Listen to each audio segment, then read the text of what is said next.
Hero আলমও যদি vote পায়, তা আমি একটা দল খুললে কিছু অনুসারী পাবো না?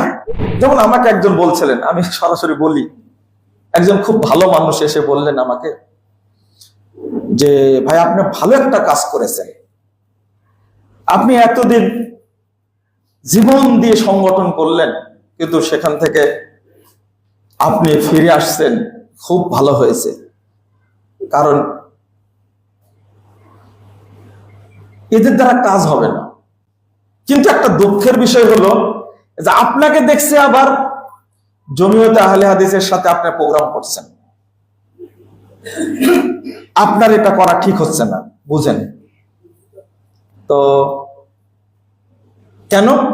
তো বলছে যে আন্দোলন দিয়েও খেদমত হবে না, জমিয়ত দিয়েও খেদমত হবে না, বরং আমি মনে করি যে আপনি একাই একটা প্রতিষ্ঠান, আপনাকে যদি আমির বানানো হয় তাহলে দেশের অধিকাংশ আহলে হাদিস আপনাকে আমির হিসেবে মেনে নেবে। আমি বললাম যে তাহলে কি করা যায়? আমি বললাম তাহলে কি করা যায়? তখন বলছে যে হ্যাঁ একটা আয়োজন করি আমরা। আমি বললাম ওনাকে যে শয়তান আপনাকে ছাড়া আর কাউকে পেল না এই প্রস্তাব নিয়ে আসার জন্য, এই ভাষায়। আমি মনে করি আহলে হাদিসদের মধ্যে শত্রুতার বীজ বপন করে ঐক্যবদ্ধ একটি বিশাল শক্তিশালী কাফেলাকে বিচ্ছিন্ন করা হয়েছে ইমারতের লোভ। আর আমির পদটা এত লোভনীয় জানেন, মনে হয় সবাই আমির হতে চায়, তাই না? বিষয়টা এরকম, খুব লোভনীয় পদ এটা, সভাপতির পদ, এগুলো খুব লোভনীয়।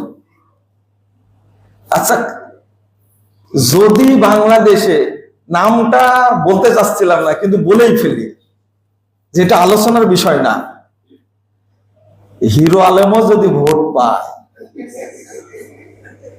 তা আমি একটা দল খুললে কিছু অনুসারী পাবো না?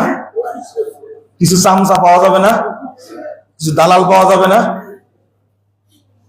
কিছু চাটুকার পাওয়া যাবে তো? কি পাওয়া যাবে না? কিছু না, বেশি পাবো মাশাআল্লাহ। এই একটা হবে মনে হয়। হয়তো সারোয়ার ভাই মাঝে মাঝে মজার মজার কথা বলে, হ্যাঁ বেশি পাওয়া যাবে। শোনেন, এইরকম খায়েশ থাকাটা এটা কত বড় গজবের কারণ বলেন তো দেখি। এই হাদিসগুলো যে অনুবাদ করলাম, আপনারা কি বুঝতে পারলেন? হ্যাঁ, আপনি বুঝেছেন না সেটা বলেন, বলেন আলহামদুলিল্লাহ।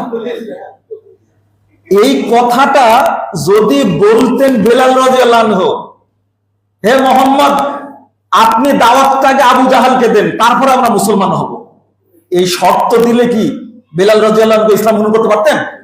আপনি বললেন কেন এটা? বেলাল রাদিয়াল্লাহু আনহু, আম্মার রাদিয়াল্লাহু আনহু, তিনি যদি বলতেন শোনো মোহাম্মদ চাচা শোনো, আমার কাছে ধ্যান ধ্যান করো না, তুমি আবু লাহাবের কাছে যাও, তাকে বুঝালে সবাই মুসলমান হয়ে যাবে, এটা বলেছিলেন আম্মার রাদিয়াল্লাহু আনহু? এটাই তো ভুল আমাদের। এই যে বড় হুজুরদের কথা বলে মানুষ কি বলছে, এত বড় বড় আলেম পাগড়ি পরা, তারা কি না জেনেই করছে? এটা কি ইবলিস, এটা আবু জাহালের কথা। এই যুক্তিগুলো কাদের কথা? আবু জাহালের কথা।